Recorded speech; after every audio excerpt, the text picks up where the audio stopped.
Hearing you guys talk is like herding cats. Holy crap. And over here at FICM Repair. So we were talking about FICM tuning and all the benefits of FICM tuning over ECM tuning, even though ECM tuning and FICM tuning play beautifully together. Just some notes from your guy in, just saying, Iowa. So at any rate, this comment comes in: fuel equals heat, heat equals pressure. Maybe. What I would tell you is that the conversation is more than that. So the FICM it doesn't have the ability to advance timing. So because the FICM can't advance timing, all of a sudden, and the ECM certainly can, that's how ECM tunes make power, it's one of the ways anyway. So all the FICM is doing is adding fuel to the fire.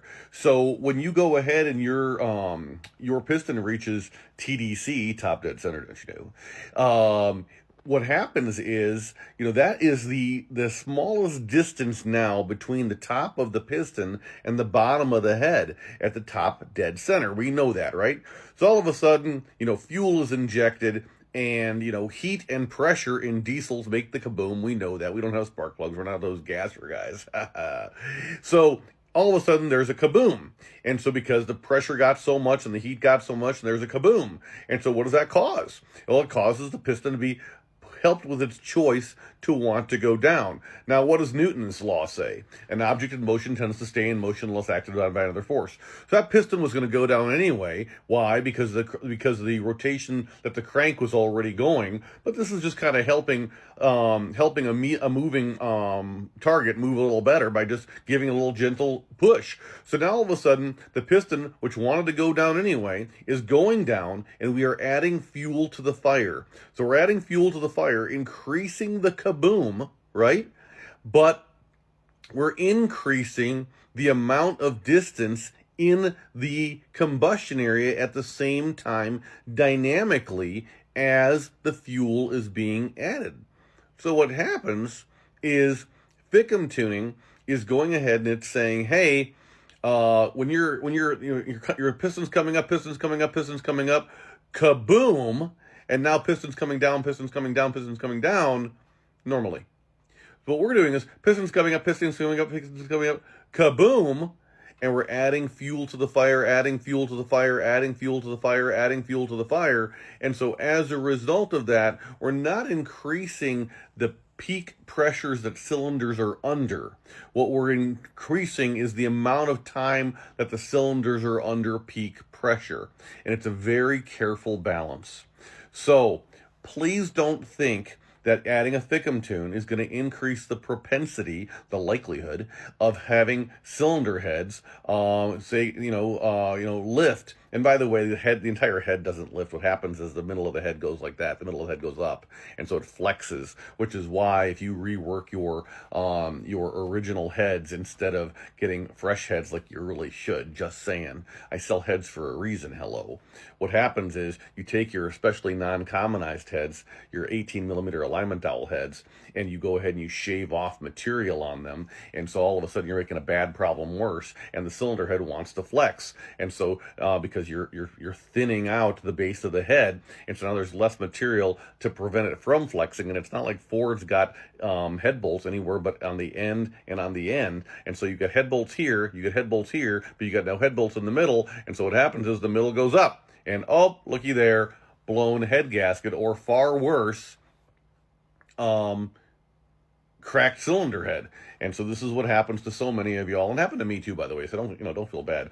Ignorance is not bliss. Ignorance is freaking expensive. So I didn't know this at a point in time either, and this absolutely freaking happened to me.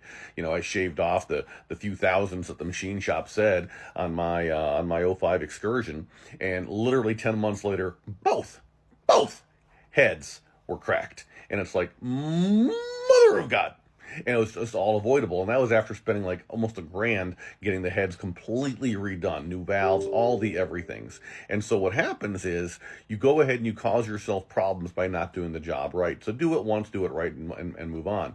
But if you're not studded, or even if you are, back to the conversation at hand, sorry, squirrel shiny. We're all together. What happens is the piston is going down. We're adding fuel to the fire, fuel to the fire, fuel to the fire, fuel to the fire. And as we're adding fuel to the fire in proportion, the peak pressures that the cylinders are under doesn't change. It maintains that peak pressure, and that's why you have more oomph, right? That's why you have more get up and go now, and that's the reason why your throttle response is better. That's the reason why it's just built-in freaking happiness, and that it creates more exhaust gases, obviously, which helps your turbo spin up faster, and that is the rest of the story. All right? FICMRepair.com. We're all in this together. Guys, like, repost, subscribe. We grow because of y'all. And I got to shoot another video here in just a second. We hit a little milestone. All right. Thanks very much. Hey, you can order this tuner on FICMRepair.com. No downtime. You can try out all the tunes. Keep the one you like the best.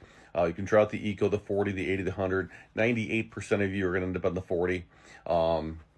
But it's nice to not have to listen and have to trust some third party's speculation on what's going to work best for your truck. So you get the FICM tuner, and you get it on loan, and then you can try them all out. By the way, this also applies if you order a FICM from us. So if your FICM's game over, or you just want to preventatively push the magic reset button on life and getting that FICM sent in or replaced proactively, because you know that FICM's died death by 1,000 cuts, and you just want to, man, look, camping season is here almost, right? Yes, coming up on March. Yes, So if we know this, and you don't want to have problems, you want to send your FICM in proactively or get a replacement sent to you proactively, recognize we can, with your freshly renewed, remanufactured, or only repaired, sadness, FICM, as the case may be, depending on what you elect to get. We can ship you out a FICM tuner, so we can ship you the FICM with just the OEM software on it, if that's what you want to do, and then you can say, okay, and then you can go ahead and throw a tune in and be like, oh, thank you, Jesus, you do love me. Yeah, he does. So at any rate, I hope this helps somebody. And then by the way, you're setting your core back anyway if you do a FICM on exchange, and so you just include the tuner in the box with the core, and life is pretty freaking stellar for you. So but just think about this as you're adding power, as you're adding oomph. You're actually obviously you're asking more of your tranny. Not that you have to do this with like the Atlas 40 or even the 80, but every single 5R110 is going to benefit from those transmission solenoids. If you don't know what I'm talking about, go to the homepage of FICMRepair.com, scroll all the way to the bottom, and watch the video on how to extend the life of your 5R110. It's just easier to find stuff on YouTube. But at any rate, I hope this helps somebody. And onward and upward. If you got questions, we got answers. So give us a shout. 515-897-4459, or available at FICMRepair.com. And there's also a little contact us link off to the side, and someone will get back to you with your questions that you leave there as well. All right. Thanks much. Take care. We'll see you. Happy weekend.